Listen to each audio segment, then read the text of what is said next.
මම පිළිකා රෝහලේ පින්වත්නි එකපාරක් ඔය පිරිත් නූල් බැඳින්න ගිය වෙලාවක අවුරුදු 12ක පුංචි කෙල්ලක් හම්බුණා. කොණ්ඩේ එක කෙස් ගහක්වත් නැහැ. අවුරුදු 12යි මූණ හඳක් වගේ ඇඳක් උඩ ඉඳගෙන මේ කෙල්ල අත දික් කරා. මම පිරිත් නූලක් ගැට ගැහුවාත් ඒ ගැට ගහන ගමන් ඇහුවා මොකක් වෙලාද? හාමුදුරනේ මගේ මොලේ පිළිකාවක්. මං හෙට අනිද්දා මැරෙනවා කිව්වා.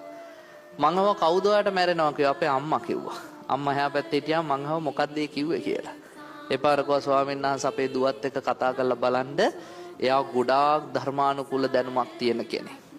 කෙල්ල එක්ක කතා කරද්දී එයා ගොඩක් ධර්මයේ දන්නවා.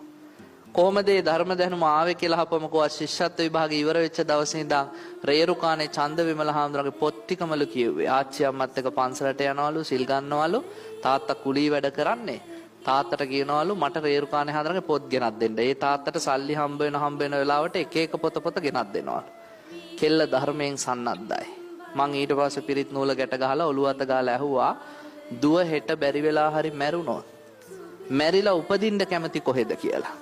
දැන් ධර්මයේ දන්නේ නැති එකෙක්ගෙන් අහුවොත් හෙට මැරුණොත් කොහේ යයිද කියලා මොනවද හාමුදුරනේ කියන මූසල කතා කියලා. හයි මේ ලෙඩෙක් ළඟට ඇවිල්ලා. මේ අවුරුදු 12 පුංචි කෙල්ල කියනවා හාමුදුරනේ මම මැරිලා උපදින්න කැමති තාවතින්සේ. තවතිසා දිව්‍ය ලෝකේ. ඇයි කියලා අහපුවම කියනවා මෙහි අවුරුදු 100ක් එහෙට එක දවසයි. බුදුහාඳුරෝ පිරිනවම් පාලා තාම තවතිසා දිව්‍ය ලෝකෙට දවස් 26යි.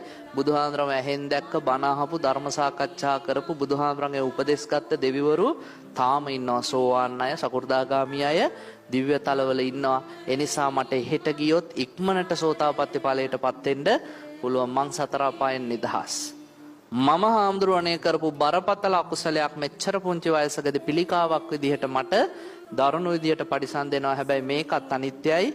ගෙවිලා අවසන් වෙනවා. දිව්‍ය තලයේදී මං ආයි පිළිකාවලට මුණ දෙන්නේ නෑ. මොනතරම් සතුටු හිතෙනවද බලන්නකෝ. අවුරුදු 12ක කෙල්ල.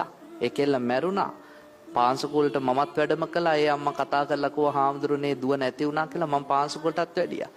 පාන්සුකල වෙලාවෙදිත් මං කිව්වා මේ දුව කොහේ හරි සුගතියක හොඳ තැනක ඉපදිලා ඇති. ඒ කෙල්ල හැමදාම රැයට නිදියන්නේ සුගතියේ හිත පිහිටෝලා. මම ඉපදෙන්න ඕනේ තවතිසාවේ අද රැ නිින්දෙන් මැරුණොත් කියලා. බලන්නකො මොනතරම් ශ්‍රේෂ්ඨද. අපේ සමහර වෙලාවට අවුරුදු 70යි 80යි මොනවා හරි ලෙඩක් හැදුනහම මැරෙන්න හදනවා. නේද? අනේ දැන් නම් යන්න බෑ. ඉඩකඩම් ටික ලිව්වෙත් නෑ. ලොකු කෙල්ල කසාද බැද්දුවෙත් නෑ. ගේ හදාගත්තෙත් නෑ. අනේ අම්මෝ දැන් නම් යන්න බෑ. කොහෙට හරි ඇමරිකාවට ගිහිල්ලා හරි හොඳ කරපල්ලා කියලා. අවුරුදු 12ක කෙල්ලක් කියනවා මේක තමයි ජීවිතේ යථාර්ථය.